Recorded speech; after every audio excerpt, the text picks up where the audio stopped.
Bonjour à tous et bienvenue sur le plateau de Bonjour chez vous. Aujourd'hui, nous allons voir si nous sommes prêts à obéir à tout prix, obéir à Dieu bien sûr. Bah oui, bien sûr. Bonjour mesdames. Bonjour Madame Lebeau. Je suis ravie de vous retrouver. Hey. Ça fait plaisir d'être là. Ben oui, ça fait plaisir.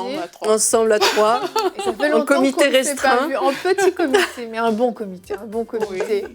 Moi, je vais vous poser la question que j'ai posée à tous les chroniqueurs du jour précédent. Comment s'est passé votre confinement? On veut savoir parce que vraiment, on ne s'est pas vu ou très peu. Eh ben, oui, j'ouvre le bal. Eh ben, écoute, j'ai jamais été autant occupée de ma vie en fait. J'ai beaucoup travaillé. J'ai fait des masques Oui. au début du confinement. J'ai fait pas tu as mal de cousu masques des masques, J'ai cousu des masques. à la chaîne. à la chaîne. J'ai fait des semis pour les potagers de tout mon quartier, quasiment. Sauf qu'il fait encore trop froid dehors, donc les semis ont poussé. Et maintenant, c'est plus un salon que j'ai, c'est une serre. Oh, waouh! Et on s'était mis des défis avec des amis que j'ai en France, avec nos montres qui calculent nos pas et les étages qu'on monte. Donc on avait chaque jour des défis physiques à faire, Wow. de monter d'étages d'escalier, de Oui, pas, parce que nombre tu de ne pas. pouvais pas marcher Ah, non. beaucoup. Donc, Mais non, j'ai été assez contente de moi parce que j'ai fait plus de 20 étages par jour. bravo. Et mon record, 42 étages dans la journée. Wow. Donc en fait... Jonathan qui travaillait dans le sous-sol, il nous disait il ça entendait la lundi. cave. Il Ding, entendait ding, ding, ding, ding. Mais bon, je précise que c'était pas juste de monter les étages pour ça, mais je montais des choses, je descendais des choses, je rangeais, voilà. Ça fait du tri dans ta maison. Du tri dans ma maison qui en avait bien Wow. besoin, Ouais, voilà. c'est formidable. C'est du confinement qui fait du bien. confinement, C'est différent. Positif. Toi, Aurélie, tu as travaillé. Télétravail pour toi Oui. et travail un peu au bureau parce que tu as Télétravail. fait des capsules aussi. Oui, les capsules confinées pour prier, c'était une chose que j'ai aimé faire. C'était pendant le vraiment confinement. Ouais, gloire à Dieu. Et puis le télétravail, et puis le temps avec le Seigneur à la maison, calme, simplement. C'était génial. Excellent. Anne, d'ailleurs, tu as fait des capsules toi aussi. Oui, des capsules d'actu. j'ai fait des capsules d'actu. Toi oui, aussi, oui, c'est exact. C'était déjà loin, donc j'ai déjà oublié. Ah bah vous avez été bien active, bravo. Ben nous on va commencer notre émission. Aurélie, t'es prête? Yeah! C'est parti donc avec la pensée du jour.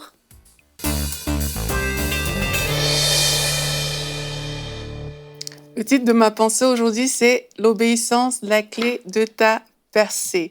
Alors, j'aimerais vous dire que les défis par lesquels vous passez, les montagnes qui sont devant vous et qui semblent tellement si grandes à vos yeux, en fait, elles ne sont rien devant la grandeur et la puissance de Dieu. C'est tellement insignifiant. Ces choses sont à la portée de Dieu et ces montagnes, vraiment, Dieu a la capacité de tout simplement les renverser en un instant. La Bible nous dit, y a-t-il quelque chose qui est trop difficile pour Dieu? La réponse est non, bien entendu. Mais y a-t-il quelque chose qui est trop difficile pour vous? Eh bien, la réponse est oui.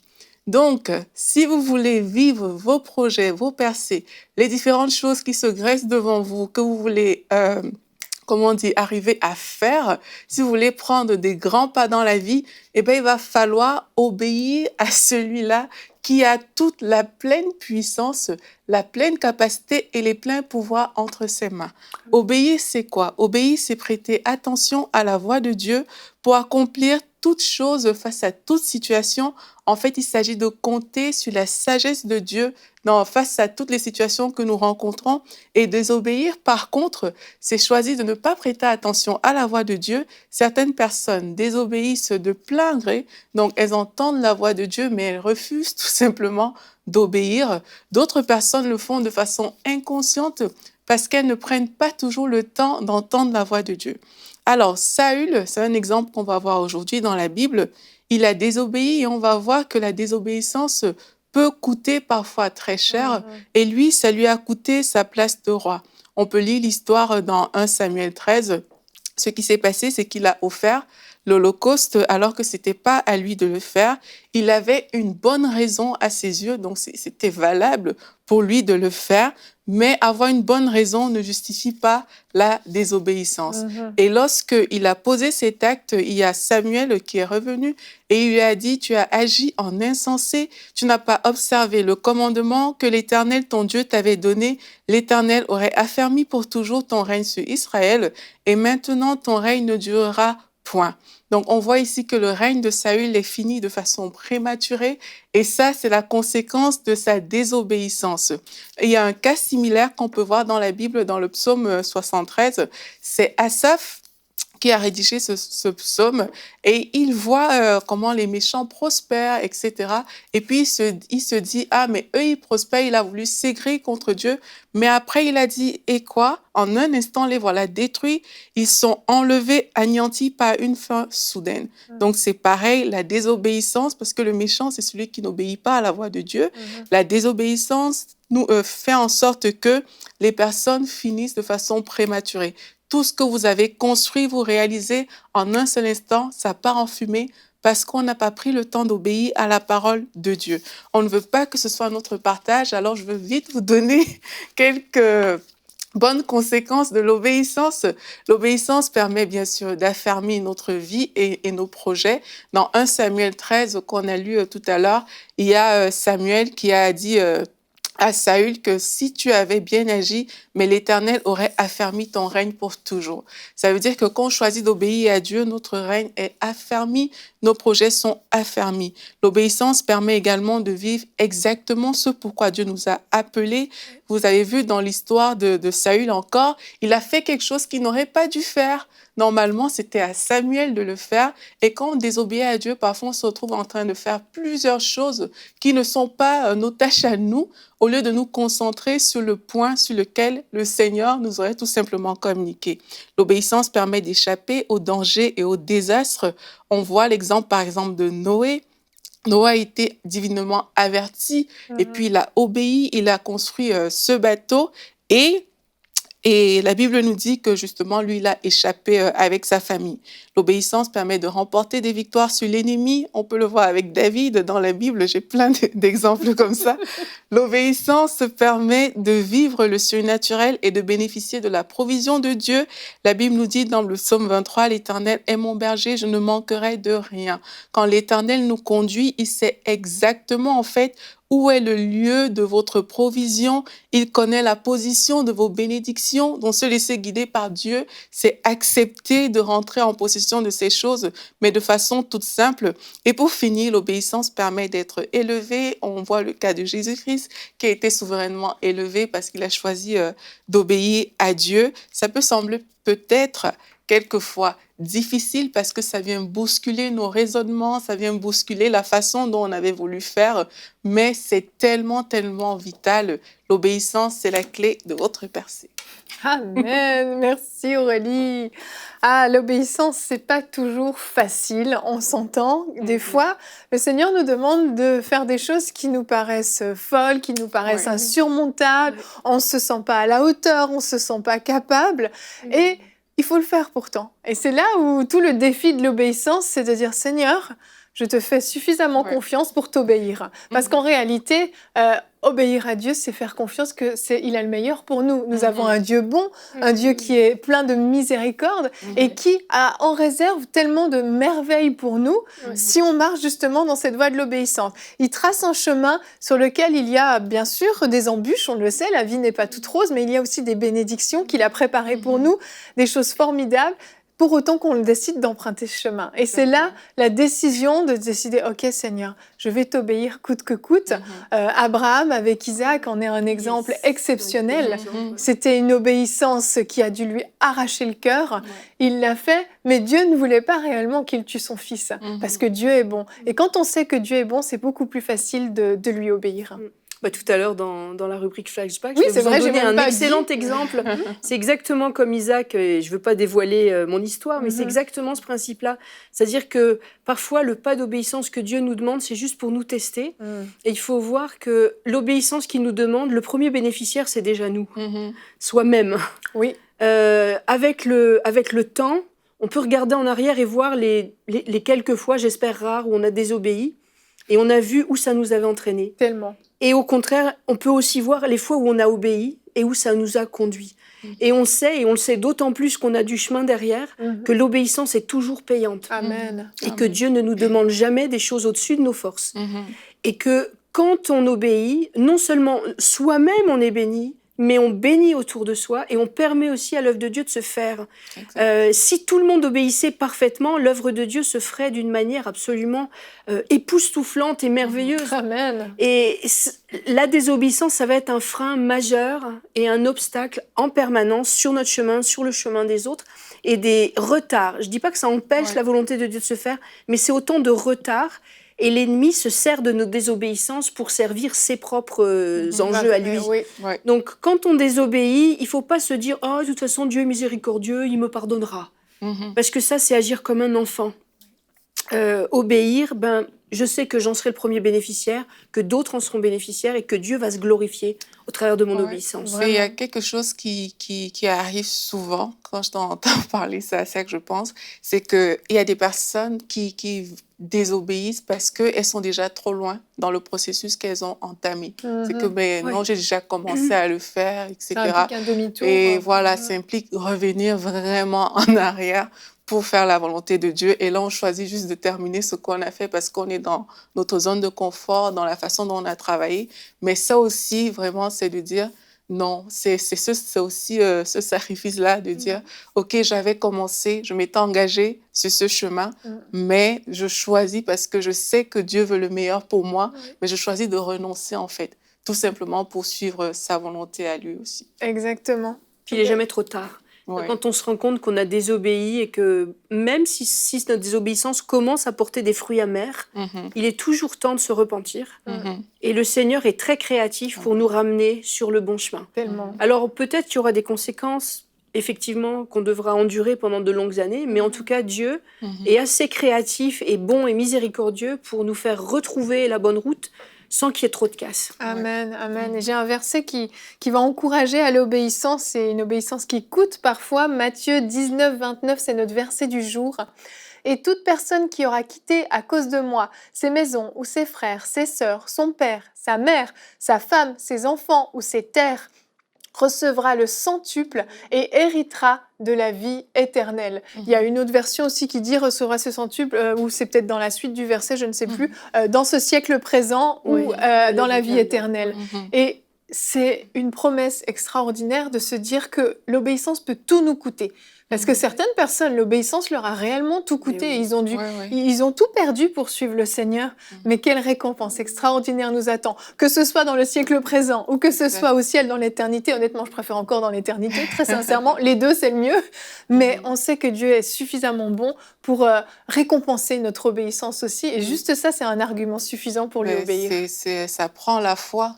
De se dire que, mais Seigneur, même si je ne vois pas ces choses sur la terre, etc., je vais le voir. Et encore même avec Dieu, vraiment, Dieu nous surprend tellement par sa bonté, en fait, lorsqu'on choisit d'obéir à Dieu. Et il va falloir, pour les personnes qui nous écoutent peut-être aujourd'hui, manifester la foi. Parce que le pas d'obéissance est souvent difficile. C'est comme, Seigneur, ce que tu me demandes là, c'est impossible pour moi. Mais quand Dieu il nous demande quelque chose, vraiment, il nous donne la capacité d'accomplir cette chose-là. Amen. Donc, les choses qu'on peut penser être trop dures pour nous, dès qu'on va commencer à marcher, mais il y a une grâce qui vient avec ça. Et cette grâce fait en sorte qu'on peut s'ouvrir, mais il faut qu'on ait la foi pour reconnaître que vraiment, la grandeur de Dieu va me porter dans cette situation. Si Dieu m'a dit de le faire, il a déjà prévu tout ce qu'il faut pour que ça se fasse bien. Et même si les difficultés arrivent, même si c'est très difficile, etc., il y a une grâce qui est disponible aussi pour passer ce temps-là. Amen. Donc vraiment, ne nous décourageons pas de marcher dans l'obéissance. La volonté de Dieu est parfaite pour nos vies. Dès que Dieu parle, mais c'est ça qu'il faut faire. C'est vraiment la volonté parfaite de Dieu pour nos vies. Amen, amen. Et quoi de mieux que d'entrer dans la volonté parfaite de Dieu pour nos vies. Anne, tu nous le disais tout à l'heure, dans ta rubrique, on va voir un bel exemple d'obéissance. Tu vas nous parler. Plusieurs exemples de grande obéissance, dont un particulièrement. Moi, j'ai trop hâte de cette rubrique. Ça fait longtemps que tu m'en parles. Je trépigne. Allez, on enchaîne avec la rubrique Flashback. Anne, je le disais hier en conclusion d'émission, tu n'étais pas là donc tu ne le sais pas, mais je disais aux gens que tu allais nous parler des Moraves Oui. et que ceux qui ne savent pas qui sont les Moraves, qu'ils écoutent cette rubrique. Et moi, j'en fais partie. Tu m'as dit des petites choses, mais j'ai vraiment hâte que tu nous en dises plus sur ces fameux Moraves dont j'avais, avant de t'en entendre parler, jamais entendu parler. J'avais un petit peu parlé des Moraves quand j'ai parlé de la vie de John et Charles Wesley. Oui, voilà. Parce que quand ils ont traversé pour aller en Géorgie et qu'ils étaient en pleine tempête sur ce bateau, qui est-ce qui a rendu témoignage par le comportement exemplaire? C'était les Moraves. Ok. Et c'est parce que les Moraves ont eu un comportement exemplaire, qu'ils n'avaient pas peur, qu'ils ont gardé une foi vraiment paisible pendant cette tragédie, que les frères Wesley se sont intéressés à ce qu'ils avaient de plus qu'eux et qui se sont approchés de Dieu d'une manière qui a donné tout ce fruit énorme qu'ont donné les frères Wesley. Ouais, c'est clair. Tout le réveil méthodiste. Et aujourd'hui, je vous raconte un réveil. Et ce réveil chez ces fameux Moraves. Parce que s'ils ont été aussi exemplaires, c'est qu'ils ont vécu un réveil et que Dieu a bouleversé leur vie. Et d'abord, avant de commencer, je veux définir un réveil. Parce que c'est un peu un mot fourre-tout.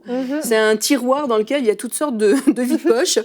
Moi, je dirais, au vu de tous les réveils qu'on a pu raconter sur ce plateau, que c'est le moment où des gens, croyants ou non, dans un même lieu, sont saisis par la conviction de leur propre péché, qui se repentent devant Dieu, et qui, juste après, sont saisis du fardeau du salut des perdus.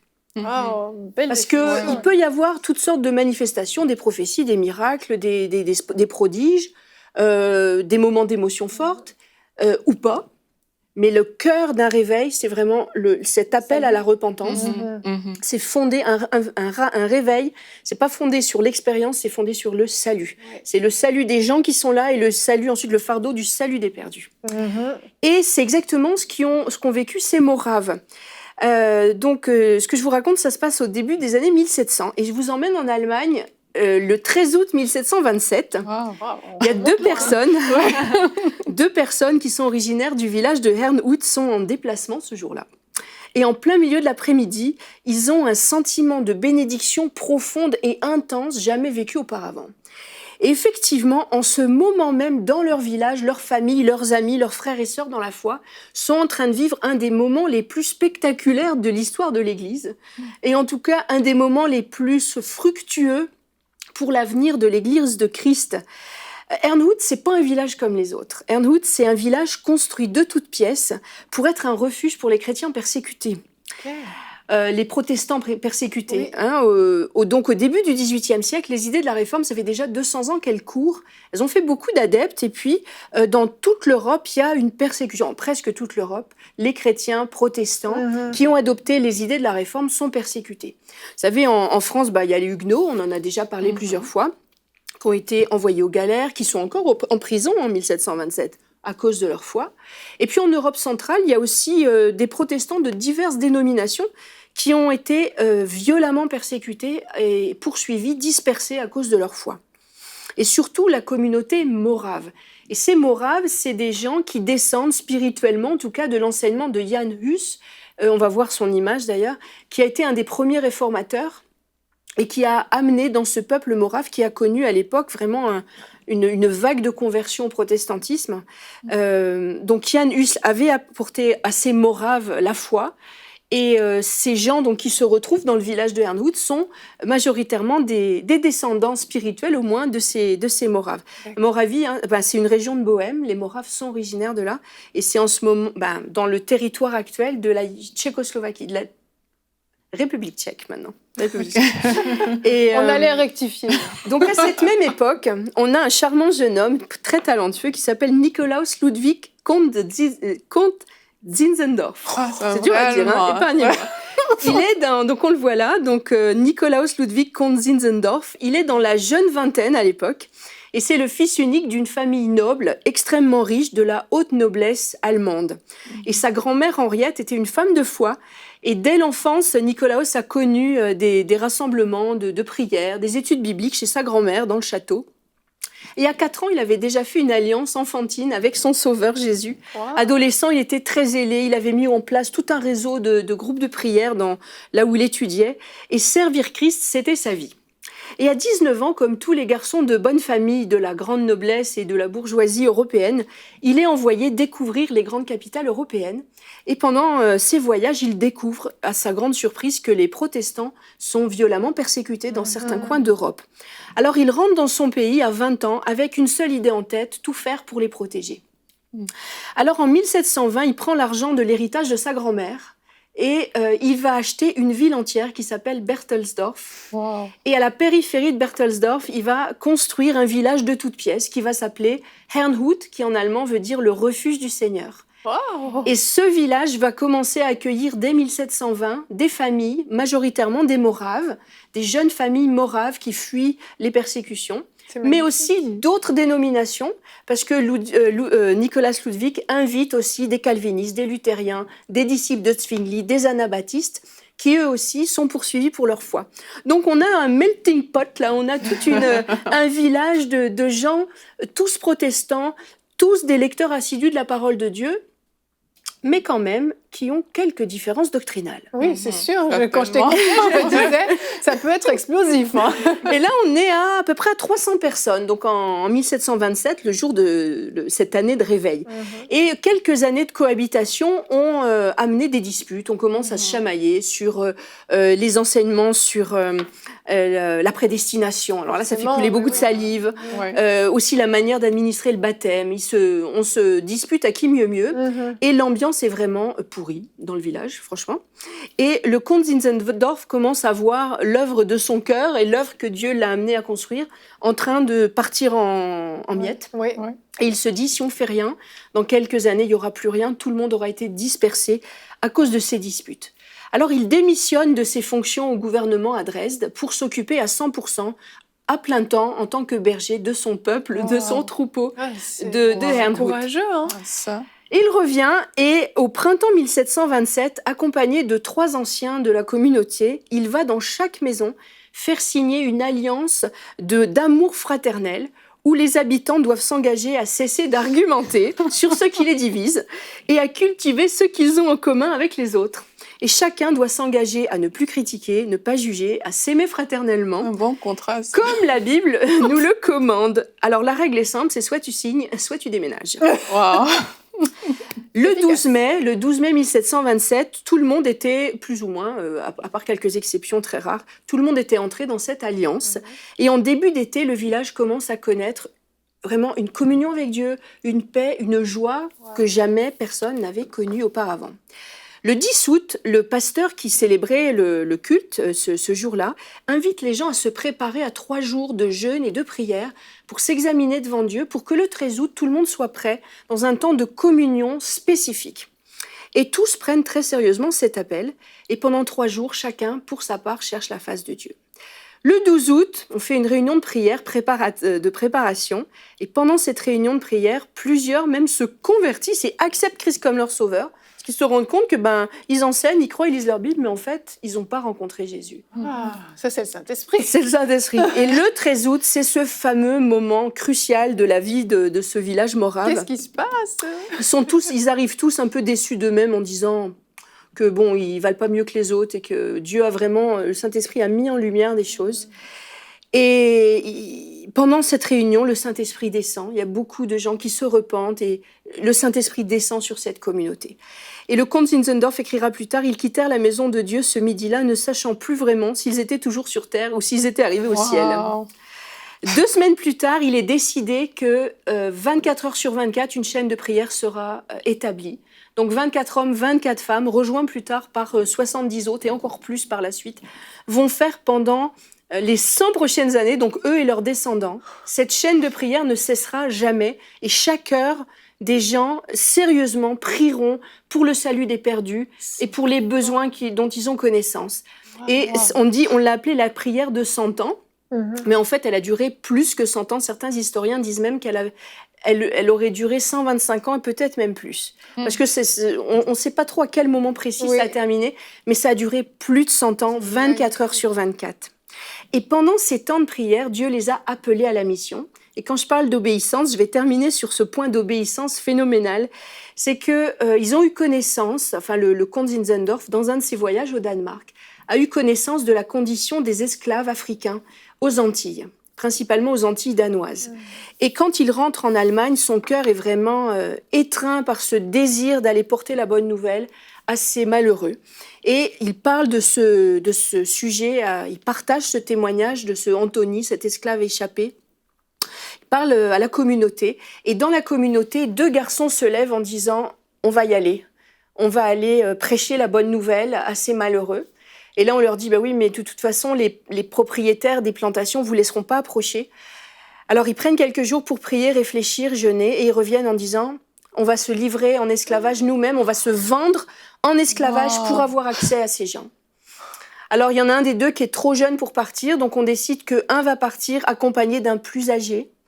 Et ils partent tous les 2, ils prennent le bateau au Danemark. Donc l'année 1732, ils arrivent en décembre 1732 à Saint-Thomas, dans les Antilles, l'île de Saint-Thomas. Et à leur grande surprise, et c'est là que je dis ça ressemble à ce qu'a fait Abraham avec son fils, c'est que quand ils arrivent, ils se rendent compte qu'ils n'ont pas besoin de se livrer en esclavage parce qu'ils ont accès aux esclaves. Oh, alléluia. Et ils arrivent à se faire embaucher. Ça ressemble vraiment à Isaac. Ils arrivent à se faire embaucher sur des plantations. Et ils ont accès direct aux esclaves. Donc évidemment, ça ne va pas se passer très facilement. Peut-être une autre fois, j'aurai du temps pour détailler tout ce qu'ils ont fait.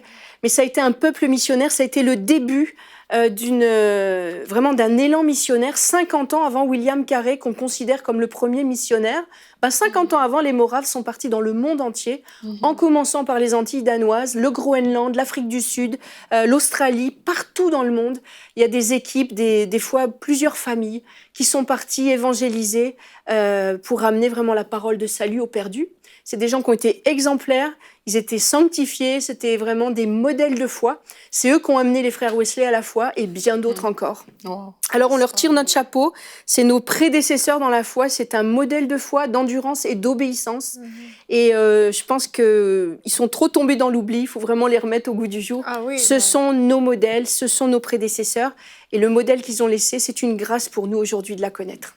Waouh, merci Anne. Je pense qu'on a fait waouh 40 fois. Je suis désolée pour les téléspectateurs qui en ont eu marre de nous entendre dire waouh, mais waouh, c'est magnifique.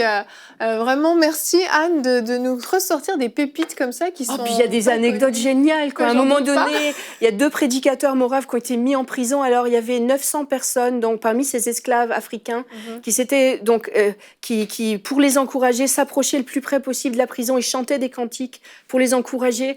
Et eux, les 2 prisonniers, prêchaient par la petite fenêtre de la cellule, la fenêtre grillagée. Et donc les autres écoutaient et il y a eu un réveil parmi les esclaves africains après cette période d'emprisonnement. Et le comte Zinzendorf est arrivé avec d'autres couples, il les a sauvés, il a payé pour qu'ils sortent de prison. Il y a toutes sortes d'aventures. Une suite, Anne. C'est passionnant. Je vote pour une suite qui vote avec moi. On voit la grâce de Dieu, on voit comment Dieu ouvre les portes et c'est une histoire absolument phénoménale et encourageante pour notre vie de foi. Gloire à Dieu pour de tels hommes et qu'ils puissent nous inspirer. Merci beaucoup Anne, qui nous inspire à l'obéissance. Donc peut-être que pour certains d'entre vous, le thème d'aujourd'hui vous a vraiment interpellé parce que vous savez exactement à quoi vous devez obéir et ça a tiré un petit peu dans votre cœur. Soumettez-vous à la voix de Dieu et on ne sait pas si justement, tout comme les Moraves ou tout comme Abraham avec Isaac, eh bien finalement ça vous coûtera bien moins cher que ce que vous pensez. On peut avoir l'impression que d'obéir à Dieu va nous coûter tout ce qu'on a, mais finalement ça peut être vraiment une porte d'entrée pour une grande bénédiction dans nos vies et dans la vie des autres. Et juste pour ça, ça vaut vraiment la peine d'obéir à Dieu. On va se retrouver demain. Notre thème sera la révélation de la parole de Dieu dans l'adversité. Vous passez peut-être par des moments difficiles. La parole de Dieu est un secours pour vous. Nous en parlerons demain et nous aurons la rubrique Pasteur, j'ai une question, culture et médias avec Nadine et une invitée qui va être là, Anne Kernizan, qui va nous partager sa petite collection. Je n'en dis pas plus, vous découvrirez ça demain dans l'émission Bonjour chez vous.